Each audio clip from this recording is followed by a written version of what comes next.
All right, this is a show that we do. We do a version of the show now pretty much every year, and I look forward to it. Kind of the way you look forward to maybe a picnic or something with certain family members that may get out of control. I look forward to it with a measured apprehension.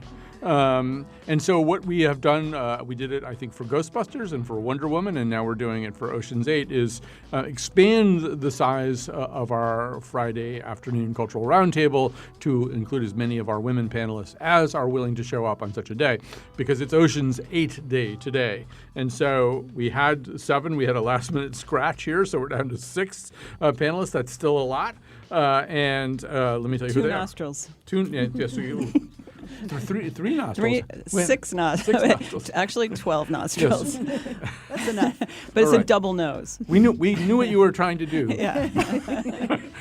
But you didn't really have the whole sort of nose to nostrils ratio out but very we quickly. teach English, that's so I should say the person that you just heard talking was Irene Papoulis, who teaches writing at Trinity College, and she is a pickpocket. Rebecca Castellani is a scholar of modern literature and a hacker. Tracy Wu Fastenberg is director of development at Covenant Preparatory School and a talented fence of stolen merchandise. And Elizabeth Kiefer is a professor of English at Trinity Community College. Tunxus. What is Tunxus? What did I say? Trinity. Trinity. Oh, Tunxus. It began with a T. All right. Tunxus Community College. She's just out of prison and looking for revenge. Vivian Martin. I'm running out of Casper, so I'm going to have to remember the rest of the hour. Oh, Vivian Martin is the chair of the Department of Journalism at Central Connecticut State University. She works for her parents, and she's dying to get out and learn how Tinder works. And so who's left? Who's left from the cast? Kate. I know who's left from this thing. I'm thinking who's left from who's I have the to be archetypes. eyeball now. Oh, you Skateboarder? No, I already did a hacker. Okay. I did a hacker. I did the pickpocket. I don't know who's left. Fence? Kate Russian. No, I already did The that suburban one. housewife. Yeah, no, that's the fence. All right, I bungle this. Maybe you're Kate Blanchett. The vodka Okay, water Yeah, downer. that's right. Kate Russian is a poet who teaches writing and literature for Hartford Youth Scholars. She runs a bar. She waters down the vodka. She wants a motorcycle. And It's all sounding good. Right. So anyway, I tried to assign some Ocean's 8 archetypes to these archetypal women, but we're not going to get to that just yet. We have some things to talk about before we get to Ocean 8. I'm going to begin by just telling a little personal story, which I will get in a tremendous amount of trouble for telling. I am basically risking my life to tell you this story. So in March, I was shopping in New York City with my significant other, whose name I never mentioned, and at her request. And my significant other is very, very, very fashionable. I mean, when I see her walking through a crowd, I think people probably think that is some movie star who's in Ocean's 8 or something like that. But for some reason, she wanted what would more or less have been considered at one point a fanny pack. And so, but she wanted to sort of wear it on her front. Anyway, we went into the Coach outlet, the Coach bag outlet, the one that's in Soho, which is like super, super fancy. And she was trying to describe what she wanted, but she couldn't quite bring herself to say the word or the phrase fanny pack. So that was like kind of my job, you know. She would go, I want something that's smaller than a purse. It's like you'd maybe put it on a belt, like at your waist or something. And I would go, she wants a fanny pack. And everyone would like stare at me like, oh, no. But then we did some research afterwards, or she did some research. And it turns out the fanny pack is back, and it's actually kind of a fashion trend. They're calling it a belt bag. They're calling it lots of different things. And then I was drawn to a piece, since we are Wonder Woman friendly here, about the fact that Chris Pine apparently will be wearing a fanny pack or a belt bag or something in the next installment of Wonder Woman. So we have 4 people. 4 of our 6 panelists are sitting here around the rim. So we're going to start them out on fanny packs, and we won't have a lot of time. But I'll start over here with you, Elizabeth. You at least seem to know what I was talking about as I was going along. Well, fanny packs have been coming back for a number of years. They started selling them at places like Walmart in the 80s, popping neon colors. But that was maybe 4 years ago they started selling them again. And then I saw the kids wearing them. So it has really been coming back for a little while. And Kate Russian, you have a Kente. Do you own more than one? We're not going to call them fanny packs, right? No, now I can call this an authentic, vintage, hand-woven Ghanaian kente cloth belt bag. Right. A mouthful. I mean, of the nose panelists, you certainly accessorize better than I think we would all agree. Yes. The leading Yes. accessorizer. Definitely. Well, I had to dress People bow down. because a woman cannot live by fanny pack alone. So I had to dress to make this look good. Right. So, I mean, Irene, two of our panelists, Tracy and Rebecca, are not at liberty to speak right now because they don't have microphones. But they suddenly got all, their consciousness about this all got raised like 2 seconds before showtime. And they were yelling about the fact that women just don't have enough pockets. Yeah, well, but I have to start by saying that maybe it's because I'm older, but to me, fanny packs just are hideous. It's sort of like dowdy. It's the woman. Like, I just got back from Europe, and I just feel like when I think of a fanny pack, it's the American that you don't want to be at the airport, who's wearing mom jeans and a fanny pack and an old T-shirt and sneakers, and you say like, why did she come to the airport like this? Couldn't she have tried a little bit? And that's what I think of when I think of right? Yeah, Yeah. But like Kendall Jenner has like 8 different fanny packs, but she doesn't wear them on her fanny. That's the key. Yeah. So, but even when they wear it in the front, I don't know. I mean, Kate makes it look extremely elegant. Yeah. So, yeah. I mean, I guess, and if Coach makes them, Right. And hers is that's not the bulgy kind. Hers is a flat. the flat fanny Right. pack. It's so it's the flat ones that are better. I don't know, but yeah. What else are we gonna? Purses. Maybe you don't want to carry a purse. Hey, You maybe want to you have want your your hands arms free free for your walker, backpacks. For your walker. Yeah, And exactly. both hands My available to walker. hold your walker, so you got to have the Walker. fanny pack. All right, You're Vivian. not. Yeah. Vivian, you're up. And I know Well, you have almost no opinion about this. You're right. But first, I do want to put out a warning that it's really not a look. I think agree. Irene was going there, and it doesn't work for everybody. Yeah. I mean, I know we're not using the word fanny, but you need a fanny for it. Really, I mean, your fanny can't be too big to pull it off because it's just not. It's not secure. Or too small and it slides right down your back. Exactly. So it's not really for everyone. And Yeah. at least one member of our panel today is in a position where the front place is not really available for rental right Exactly. now by a belt bag Exactly. because Tracy is there's somebody else living there basically. And it's also the security thing. Tracy Fastenberg is very pregnant. That's what I'm Yes. trying to say. A baby is the ultimate fanny. Somebody front would have fanny to really pack. convince me that it's secure. When I read about your iPhone being stolen, Colin, and I just, I wouldn't count on a belt bag to save you from that. They don't seem like the place to put important things. All right, so it's the opinion of the nose that we are, I think, not endorsing the return of the fanny pack, although people like Kate can pull it off, as Will Smith says in Men in Black. I can make this stuff look good. That's exactly what he says. But and I would say my significant other also can take something like that and make it look glamorous. Did she get one? I don't think I'm even at liberty to say there's a restraining order right now, which I've got the same lawyers as Paul Manafort, and there's a restraining order. I have probably said enough to violate the restraining order already, just even in telling that story. All right, so we really do have to move along here. Kate's nodding. Get us out of this topic. So we are going to move along here. So who's going to switch up? The two people have to come aboard. We need Rebecca for this topic. So whoever doesn't want to talk about Rachel Bloom and Neil Patrick Harris, yield your space. Although I feel as though okay, somebody else. Oh, we're good. We got the money. All right, everybody's here. This is like hockey. We change on the fly here. So the Tonys were last Sunday. I was watching the Tonys last Sunday. Rachel Bloom had a sort of a backstage job where she would grab people who were about to go on or had just come off and just kind of chat with them.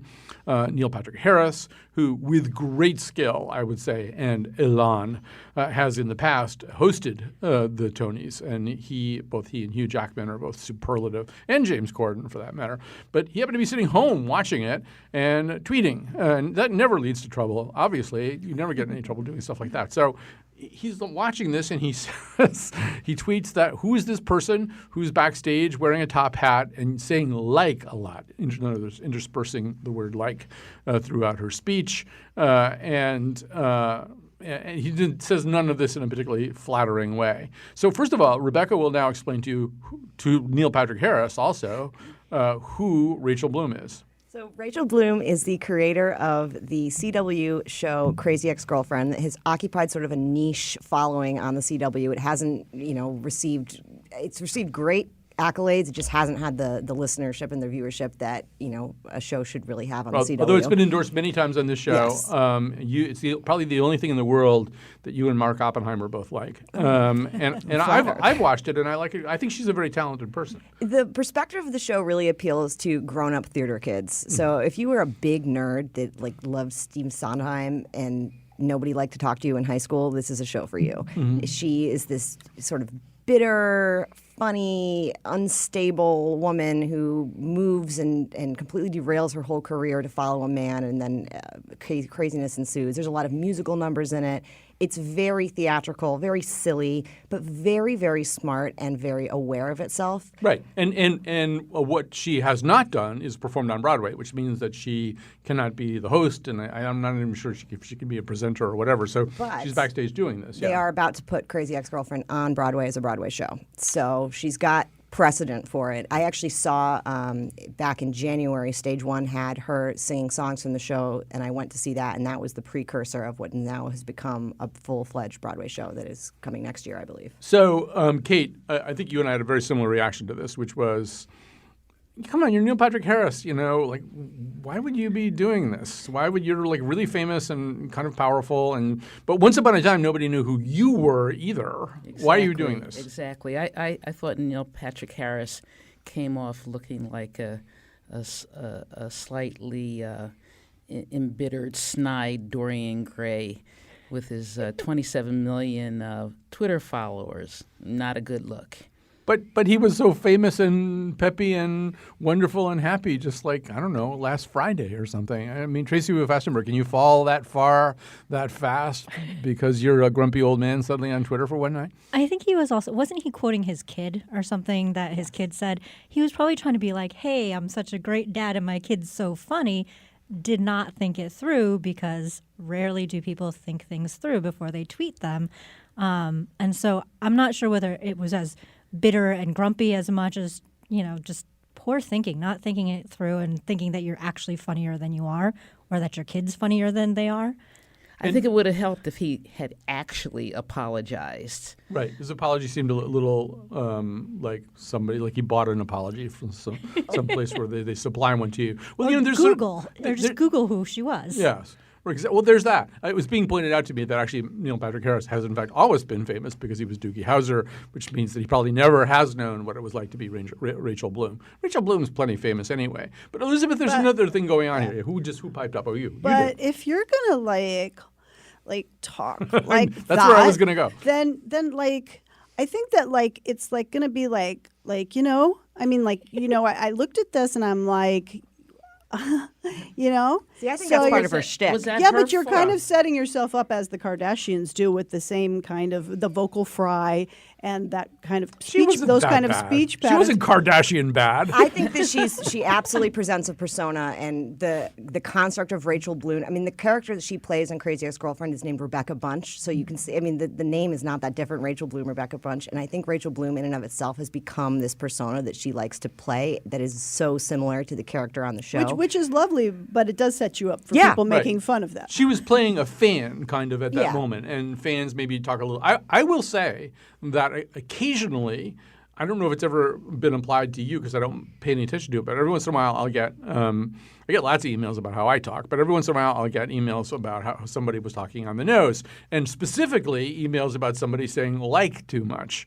And if I write back at all, I just say these are people talking in a very informal way. They're not paid to do this. They're not, it's not a scripted show. As long as the likes don't end up impeding the actual content of the message, which I do find, and I chide my students about it. I say, all that last 5 minutes, there were about 3 things that made sense in there or that were real messages to me. The rest of it was like, so I'm like... Well, I had a French teacher who was like that. yeah. Wait. That worked there. Who taught Comme ça? as you do. And it really beat it out of us, I think, because he wouldn't even respond to a question or accept an answer without a slight mocking about the 27 likes that we all put out. I think you were My supposed mom- to say that you had a French teacher who was comme ça. Comme ça. Yeah, I wasn't crazy about Rachel Bloom's shtick at the Tonys, but my question was, where was the director? Did she get any direction? Right. And I took it that they were trying to pull in the youth audience or something like that, and she had a silly hat every time they came back to her. Yeah, and I do think if Tanisha were still at the microphone, I would hark back to our conversation last week. Tanisha is actually not on the show today, but she was going to be on the show today, where we were talking about this podcast where this reporter Madeline Barron goes and interviews people in the Deep South about this horrible injustice. And occasionally when she's talking to like some white sheriff or something, she'll do that like talk. But and she'll do it almost as exaggeratedly as Elizabeth just did it.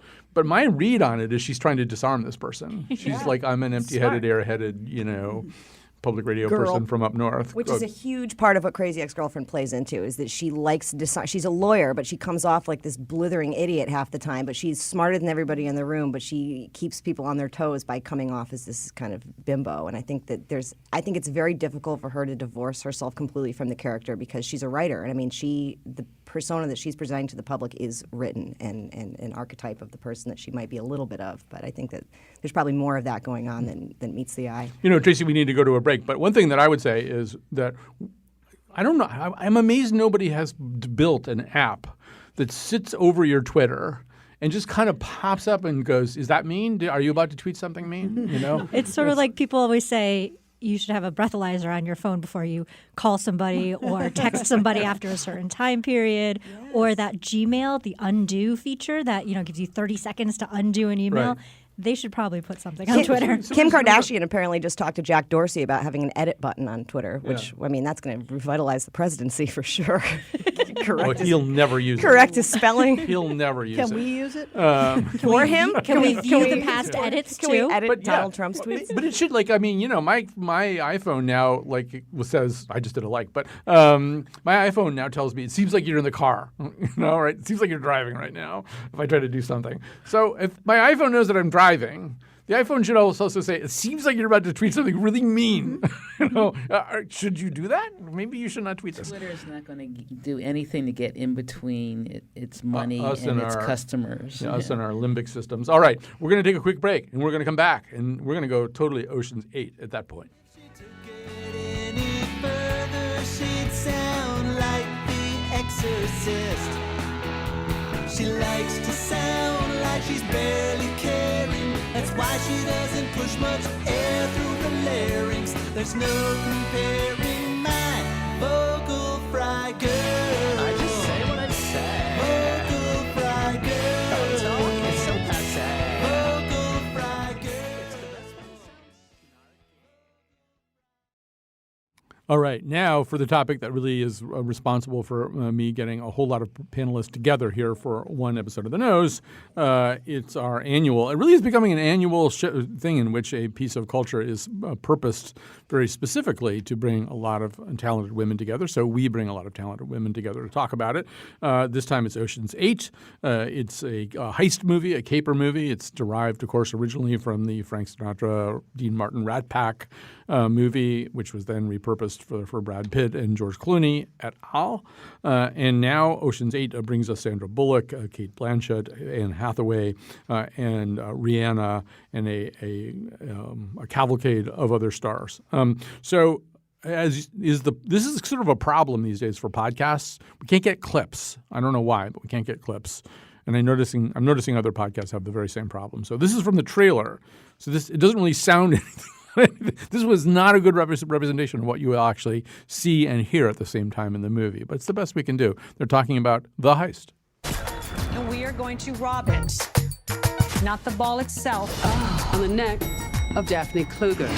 Valued at over $100 million. It's 150 million, actually.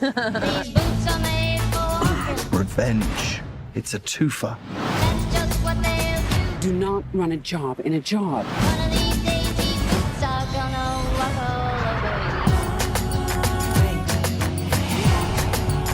Taylor Swift? Can't we just go to this? Do we have to steal stuff? Yes.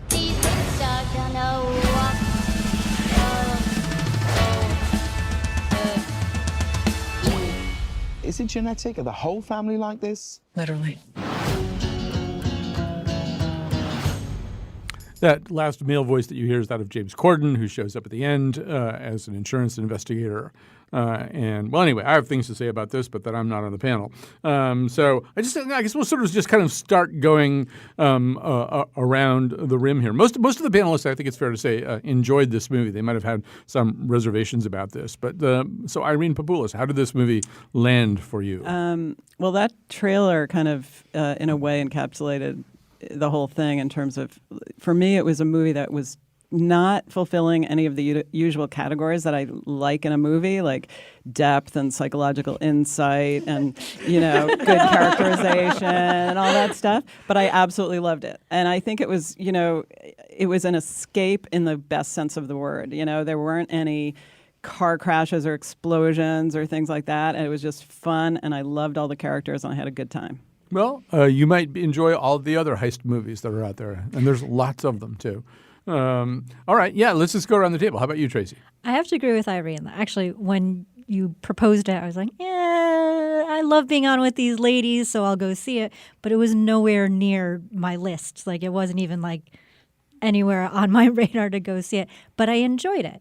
I think I went in with low expectations, though, also. I actually, that helped. I had run into Professor Kiefer before I went to go see it, and she said, it's fun, there's this part of it and that part of it that's fun. I was like, okay, so fun. I can get on board with fun, but it didn't make me think. I didn't have to try to wrap my head around things, except maybe some of the designers because I'm not good with fashion. But other than that, it was fun. All right. It's also, I should say, stuffed with all kinds of cameos. So if you're up on Heidi Klum and people like that, there's a whole bunch of other things that you can enjoy. You can also enjoy the fact that Anna Wintour is in this movie, considering the fact that Anne Hathaway, who's also in this movie, was in The Devil Wears Prada, although nothing is ever really made of that. But all right, Vivian, you're up. Well, I think we've been trained now to look for different things in a summer movie, because if this had been a movie that I had trudged through snow in February to go out for, I would not have appreciated it. But being the timing, knowing that it's a big summer movie, I enjoyed it. And I kind of, it's not that I hate myself for it, but I keep asking, why do you like this movie? My brother, who went with me, suggested that it was because people are hungry for something and there hasn't been anything really out there yet to pull people in, and that might be something to it. I mean, he subscribes to EW, one of the few people I know who still does that. So you mean has it delivered to his house? Yes, exactly. Yeah. So that's how deep he is into movies. So I think because it's a summer movie, a lot of us seem to have come to this idea that it's a perfectly enjoyable movie. I think your producer said that, but it's not a perfect movie. It's not a good movie, but it does the job for summer. Rebecca?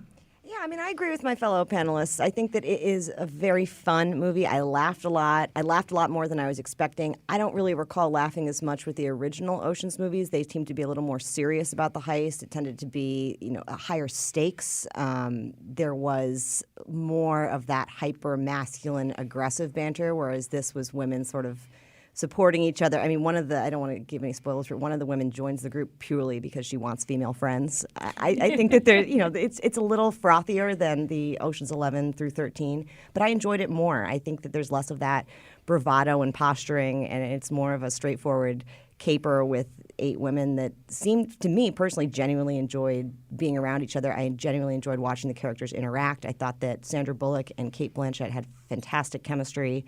I thought that the scene stealers, I think we all kind of agree, were Awkwafina and Rihanna's characters, and I wish that they'd been given a little more screen time because they both were just really wonderful. I was surprised at how compelled I was by Rihanna's acting. I wasn't really thinking that was going to blow me away, but she was really funny and had good comedic timing, so I was very pleasantly surprised by it and really did enjoy it. first of all, as the panel knows, I didn't like this movie at all. It's kind of awkward because I'm the guy here. But I mean, one of the things I did not see is women enjoying each other's company. I thought these women were very, very emotionally muted towards one another. There's a lot of the movie where they're all in a room, but they're not looking at each other. They're looking at a computer screen and just kind of talking straight ahead. There's not a lot of people looking at each other and seeming to like each other and enjoy each other. In fact, they almost never seem to get used to one another. You know, I mean, Rihanna does play this hacker called Nineball, and everybody, I don't think anybody becomes friends with Nineball at all. I don't see a lot of friendliness on this movie. Well, and one question that I had was, like, you know what this movie needs? It needs like Tiffany Haddish. You know, it needs like women who've been in really good buddy ensemble movies like Bridesmaids or Girls Trip. Girls Trip was great. You know, or even Pitch Perfect or something like that. And instead, most of these actresses do. We haven't even mentioned Helena Bonham Carter.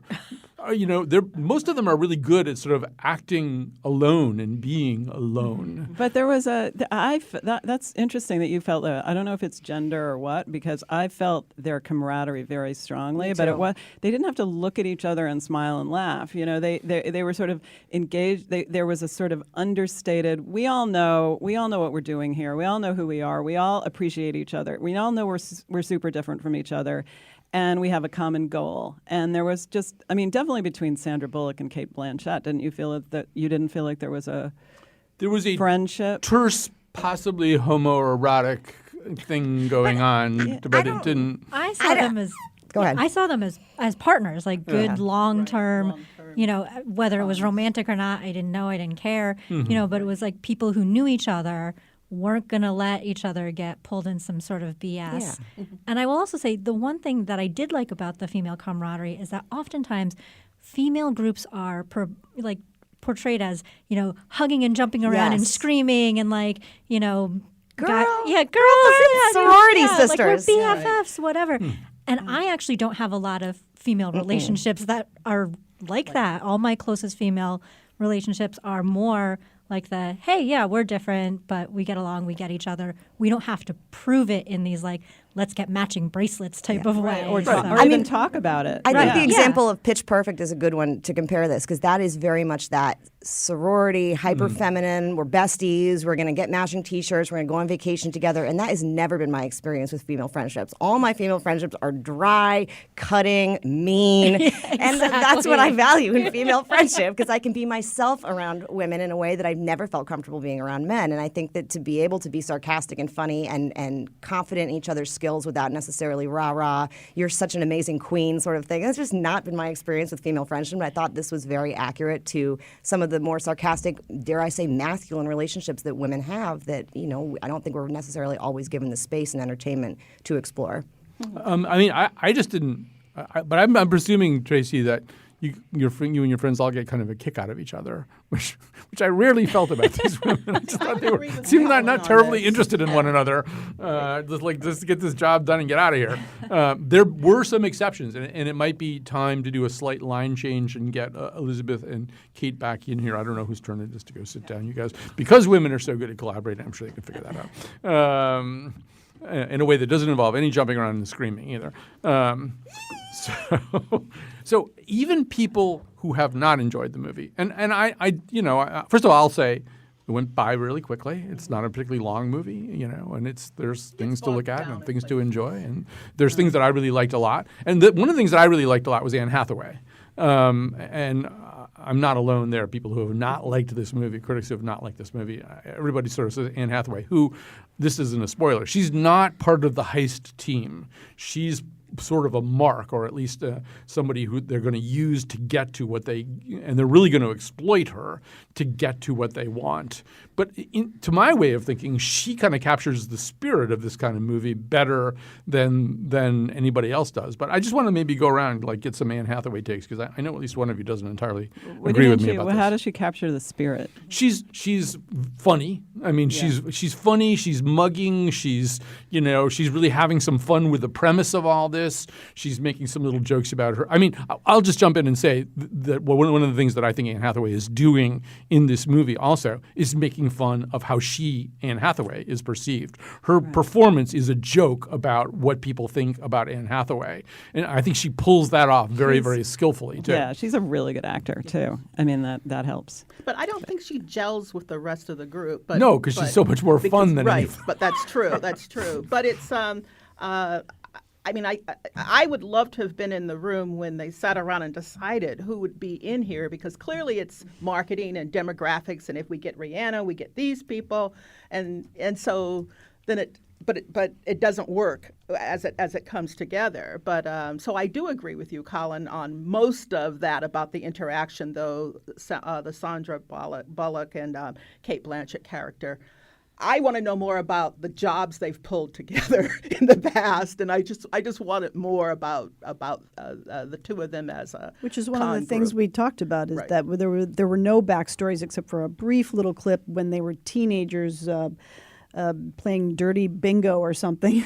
But otherwise, we didn't know why they came to be, especially the Sarah Paulson character. I wanted to know why she could, first of all, get away with a garage full of all that stuff, and then how she came to that, and then ended up a whole different person. So I felt like I didn't know what the motivations or the backstory was on many of these characters. I'm going to break the fourth wall for a second here, Vivian, because we're switching around. Mics get out of place. Just take that mic and just get your straight into your face, like you're eating an ice cream cone. No, other way.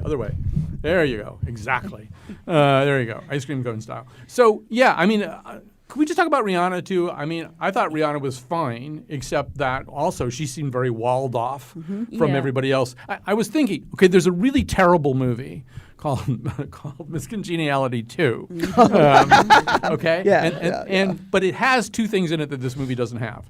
One of them is Sandra Bullock doing the stuff that I like Sandra Bullock doing. One critic, a female critic, wrote, we like Sandra Bullock because we can see her sweat. Metaphorically, you know, whatever she's going through, we go through it with her. She kind of extroverts all of that, like I don't know how to deal with this, and I love that about her. And she can play it for comedy, she can play it for drama. The other thing that movie has is kind of a buddy relationship that's really plausible. It's with Regina King, who I think starts out the movie not liking her, and then just kind of they just sort of find each other. And I was thinking that's the other thing I want. I want somebody like Regina King in there interacting with Sandra Bullock. I want like a group. I want a squad. I want the squad that seems like a squad. I think we're talking partly about writing and partly about the direction. I think that Rihanna and Awkwafina were underused, and I wanted to know how Awkwafina, I don't even remember her character's name, but I wanted to know how she ended up in the park running a 3-cart Monte scam. And I think there was a lot of possibilities about how a young person ends up running scams in the park that could have been developed. Also, we've got Cate Blanchett with totally hot style running a nightclub, a dance club, but yet we don't have any dance club scenes. And I think there were a lot of possibilities there. And she almost didn't seem like the type to water down vodka. No, well, maybe to make money. I'm sure she takes it straight. That it was hard to picture. But I mean, I guess you can't. It wasn't that kind of movie, though. You know, I mean, I agree but that they were all just a little bit more. Okay, just a little bit more. You're saying because all we got was a little with the other characters, right? I mean, I was trying to remember. I remember loving Ocean's 11 when it came out, but I don't remember how much we really knew about the backstories of the characters in that. You know, I mean, there's a lot of people, and it's only 2 hours, and you know, I sort of felt like we could sort of imagine backstories for them in a way that I found somewhat satisfying without necessarily having to know, because that would just be a different movie. Yeah, well, see, I could have done without the Anne Hathaway flashback, kind of like the Orient Express flashback explaining how everything happened.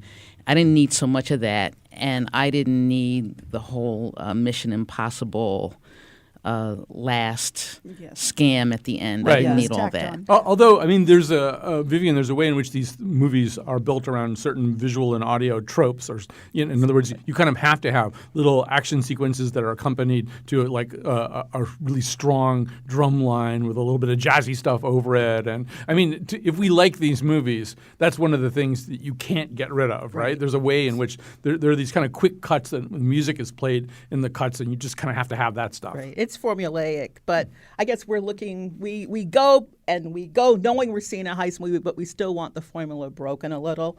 And one other thing you had mentioned, Regina King. I know that there are a lot of Rihanna fans out there, but for purposes of the casting, I would have preferred to have seen if you're going to put an African American, and we know that Rihanna is there in part, because they're trying to diversify it. Put a black actress in, and maybe you get something different. You're saying, I mean, I wondered whether anybody had that reaction too. It seems to me, obviously, they're trying to hit some demographic spots, and maybe the demographic spot, as Kate has alluded to, of having a black pop star in there. But you're just in the same sense. I mean, look. Madonna's not that great an actor. I don't think Lady Gaga's going to be that good in A Star Is Born. Justin Timberlake is just kind of okay, Right. I mean, if you're going to have one black person in this movie, how about having Tiffany Haddish or Regina King or somebody with really some real significant acting chops? I kind of felt that way too. And going back to your point about the lack of camaraderie, which I also agree with you on, Colin, I think the difference here is we're talking about movies that were written for women versus a movie that was written for men and then women take over the parts. And directed by a man. And directed by a man. So maybe the camaraderie was not a part of the original movie as much, and not in maybe some female senses of the word, although Rebecca brought up some good points. So that's another issue that we talked about a lot about by email is these female reboots of male movies. Do they work? Do we need them? With all the scripts that are floating around out there, do we need to be redoing male movies or not? Maybe the solution is to have Greta Gerwig direct Ocean's 2, and it'll just be the Kate Blanchett and Sandra Bullock characters as young girls hanging around Sacramento, wondering if they're ever going to leave and go anywhere and have any adventures. All right, in order just to have time for everybody's endorsements, we might have to stop. But did somebody have one? I heard sort of somebody about to spit out one. I just want to say that I really think that it was different. It didn't feel to me like, oh, let's just make women into the male parts and have the same male stereotypes. There was something about the women. Maybe it was the characters themselves. The actresses themselves. But I felt like it was different. And it looks like Rebecca agrees with me. She's totally squad girling you over there. Yeah. There was something about those characters that felt like a womanly. It was a movie about women. It didn't feel like a movie about men that was just kind of like, with women superimposed on it to me. So, all right. So there we go. Go see Ocean's 8 unless you're like me. And I didn't resent it. I laughed. We didn't get to talk about Marlo Thomas and Dana Ivey and Elizabeth Ashley and all these cool older women who just have this. The cameos were cool. The cameos were very cool. Anyway, we have to go.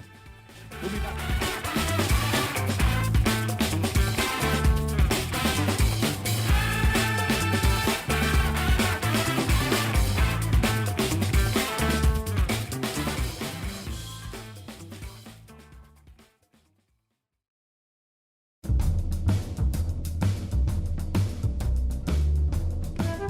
My proposal is that we conduct a Million Woman Day of intentional uptalk, vocal fry, and inserting like 5 times in every sentence until blood pours out of Neil Patrick Harris's ears. Today's show was produced by Joanna McFance and me, Kyone Wolfe. Amanda Fish is in the all-female Aquaman reboot. The part of Bill Curry was played by Regina King. On Monday's show, The Scramble, tackles, the nose of, the weekend. Can Paul Manafort, watch the World Cup in, jail? And now, back to the nose. Oh my God. I like the vocal fry there. That was very well done. All right. So we have 6 panelists. They all get to endorse various things. We'll start right here with Irene Papoulis. I've been in Connecticut for 22 years, and the whole time there was going to be a train going to New Haven on Metro North, and now it's here, and it starts tomorrow, and it's going to be free tomorrow and Sunday, and I can't wait. So take the train to New Haven for free. All right. That's a great endorsement. All right. What have you got for us, Kate? All right. I want to endorse book of poetry by my friend, the late Susan Allison, who is the first poet laureate of Middletown. And her book is called Poet Laureate of Middletown, Proclaimed and Provoked. And one cool thing about it is that Susan pays homage to Frederick Barrett, who lived at the turn of the century and was an Irish working man poet who published in Middletown. Oh, by the way, it's being suggested to me that also New Haven people can come here for free, and Kyone Wolf's performance Asking for a Friend, her regular game show at CT Improv, is tomorrow night. So you could, if you're in New Haven and you've never done a Kyone Wolf thing, you could take the train up here for free and then find your way to Asking for a Friend. All right, I'm going to keep going in this direction, and I'll circle back to you. Vivian, you're up. Yes. Well, June 16th, around that time, has always been considered the best bloom for the roses in Elizabeth Park. And this weekend is Rose Weekend. And there are Saturday and Sunday there's a day of poetry and a lot of other activities. Sunday at 2:15, Sinan Becker is doing, he's a area jazz guitarist and composer, is doing a performance of the Lives and Times of Django Reinhardt, a musician, a jazz musician, Belgian-French, who lived in the sort of Nazi occupation. Mike McGarry is narrating it, and it should be pretty interesting. Senate is very good. My sister plays with him. She's a jazz musician, and it should be a pretty neat day. Yeah, I've actually heard about this thing a couple of times. It's been done in other places. Yes, he has. Right? He's been doing it around the area. So Django Reinhardt in the Rose Garden. The Rose Garden, by the way, I live very near the Rose Garden, and it is like as of 4 days ago, it hadn't really hit its peak because of the cold weather and stuff. But we're going to be pretty close anyway to getting into bloom. All right. So I'm slowing things down because we're actually going a little bit too. I was worried we wouldn't have time. Now we're going too fast. You can't win. All right. Go ahead. Should I speak very slow? Well, don't worry about that. Be yourself. So this is Elizabeth Kiefer. And right now in Connecticut, there are 4,000 manufacturing firms. And we have approximately 13,000 jobs that are unfilled right now in Connecticut. Tool and die, machinists, all the way up to engineers. And as Nantucket Community College has really been a leader in getting these young people into these jobs, not just young people too. And now Tunxus is starting our own program in advanced manufacturing, certificates and 2-year degrees. And these jobs pay well. They have great benefits. You work for great local companies that provide all kinds of things for you. And we're now taking names for students for the fall. It's projected to start in the fall. And so if you go to the Tunxus website, you can put your name on the list of getting some of these great jobs to help Connecticut fill those needs. Yes, or let's say you had a member of your family, a young member of your family who needs gainful employment. Maybe you could talk him into filling that out. Not that I know anything. And they pay well. Oh, yeah, exactly. I'm liking the sound of this. All right, so now I'm circling back over here to you, Rebecca. So I'm actually going to endorse the book that we are covering on next week's Nose. I just finished it this week. It's called The Power by Naomi Alderman. It is absolutely fantastic. I really encourage you all to, if you can read it. Wait a minute, is it next week or in 2 weeks? 2 weeks? 2 weeks, sorry. 2 weeks, yeah. I don't know what year it is, let alone what week it is. 2 weeks from now. So you got even more time to read this book, and then you can listen in with us and engage in the conversation, which I think is going to be really exciting, and I highly recommend it. So The Power by Naomi Alderman. Read it in 2 weeks, and then listen in, and we will discuss it. Yeah, Rebecca and Kate, who are both on today, plus Rand Cooper, will be part of that. But I'm so glad that you brought it up because I'm really hoping that we can get a lot of people to read the book so that the conversation will make more sense to you. And Carlos Mejia, who's kind of our new digital czar here, and I are going to be having some conversations. We're going to try to find some ways for there to be a parallel conversation going on and not just sort of people tweeting back and forth too. We're going to see if we can find some piece of interactive technology or something where people who've read the book, it's going to be hard to take phone calls, I think, but I'd love it if the people who out there in the audience had read The Power by Naomi Alderman, which is so gripping that I actually had to put it down the other night because there was like something I couldn't read before I fell asleep because I would not be able to sleep. I read it in 24 hours, and I reached the last segment, and I had to go do something. And I said, now listen, I'm going to have to either do this and come back and not be interrupted, or you just need to leave me alone for 2 hours so I can finish this, and then I can move about with my life. Wait, did you do nothing but read for 24 straight hours? Not 24 straight hours, but I finished it in 24 hours. It's a pretty fast read, actually. Yeah, it's a quick read. You'll definitely get your hands on it, read it, and we'll see you in 2 weeks. All right. Tracy Wu Fastenberg. So mine is less of a recommendation than a sort of an exhortation? maybe something an like imprecation? For about a week and a half, we had a lot of news and discussions about suicide prevention, mental health, with the suicides of Kate Spade and Anthony Bourdain and how it sort of all affected us. But we've seen a big dying down of those discussions. And we saw a lot of people saying, oh, here's the suicide prevention hotline number. You should call if you're feeling this way. And I just want to remind folks that, sometimes somebody who is in the depths of their depression, they're not going to reach out. They need people in their lives to reach into them, and also to keep the conversation going, keep educating ourselves, keep growing our understanding, and not just letting it die with the next news cycle. That really is a great point. And we obviously did circulate all these that phone number and stuff last week as we talked about Anthony Bourdain.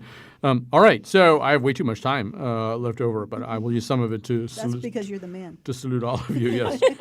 So I'm very uncomfortable being the man at the moment. But anyway, so I want to mention 2 HBO series, and I want to mention them. I think I can sort of connect them in a kind of negative way to what we've been talking about today. One of them is Barry, which is Bill Hader's series that's about a guy who's kind of an exploited hitman, if there can be such a thing, who winds up in L.A. to do a job and then kind of falls in love with acting, but acting in very much the L.A. style of things. So in your theater class, you actually only really rehearse movies, and if you rehearse Glengarry Glen Ross, it's the movie version and stuff like that. Anyway, it's funny, and there are these kind of crazy Chechen hitmen who introduce an element of real danger into it. I'm going to endorse also, I've only seen the first 2 episodes because that's all there are, Succession, which is an interesting series produced by my friend Frank Rich, and it also looks very interesting. Brian Cox is this sort of Rupert Murdoch cum King Lear, who's trying to or either cede or not cede his empire. But let me just say something about those 2 things, apropos of what we've been talking about here today, because it's the problem. It's the reason that Ocean's 8 exists, as far as I'm concerned.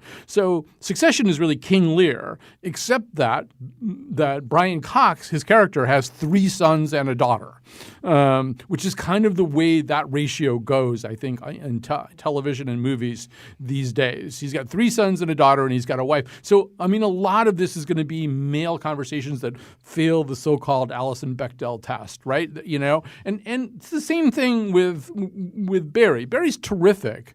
But at the moment, there's 1 female character and a lot of male characters. Like, people think, well, we got 1 female character in here. And that's why there is an Alison Bechdel test, I think, too. So, these are both really good series, but they would probably be better if people thought about them a little bit more that way. All right, I'm getting your head to nod, so that's good, right? No, I've seen both, and I completely agree with you. I just finished the 2nd episode of Succession, and I had the same feeling. I really like it. I want to love it. But yeah. I was been irritated the whole time that we're going to see a bunch of men squabbling right. the whole time. And that actress who plays Shiv is fabulous. She's tremendous, but she is apparently going to carry the double X chromosome load for pretty much the whole series, except for the Marcia. She's a dark horse. Marcia, Watch yeah, out for Marcia. So those things. So we debated about whether to talk about World Cup soccer today.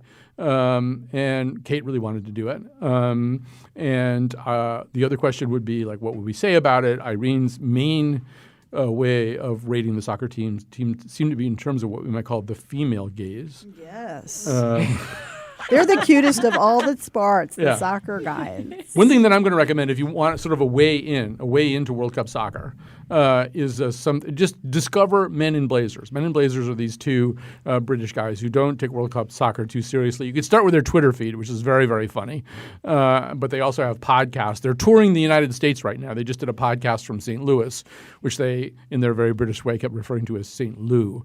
But they're very funny. Men in Blazers. They can kind of get you to know some inside jokes and stuff about football, as they would call it, although they make a big show of calling it soccer as well. Did you have one thing you wanted to say about World Cup soccer? Yeah, I heard the one of the Men in Blazers today on the radio, and he reminded us that women's soccer championship is in 2019. So I'm really looking forward to that. And I also heard something on NPR about how you can engage and the different reasons why you might pick a team. So I'm going to root for Peru because they haven't made it in 36 years. And I'm going to root for Senegal because it's Senegal and because Paul Doyle had an article in The Guardian today about the 5 African continent teams who are in the mix and might make it. All right, and Senegal's going to be really good, actually. All right, we have to stop there, although the last thing that I was going to say is yesterday I didn't have to do a live show, so I was at liberty to wander around, and I went down to Bushnell Park, and, food trucks in summer, they get some great food trucks down by Bushnell Park. I went to one called Full Circle, and it had a delicious burrito, but they had all kinds of other cool stuff. So don't forget the joys. I don't know, New Haven kind of overdoes it a little bit with that whole zone of food trucks, but don't forget food trucks, they're fun.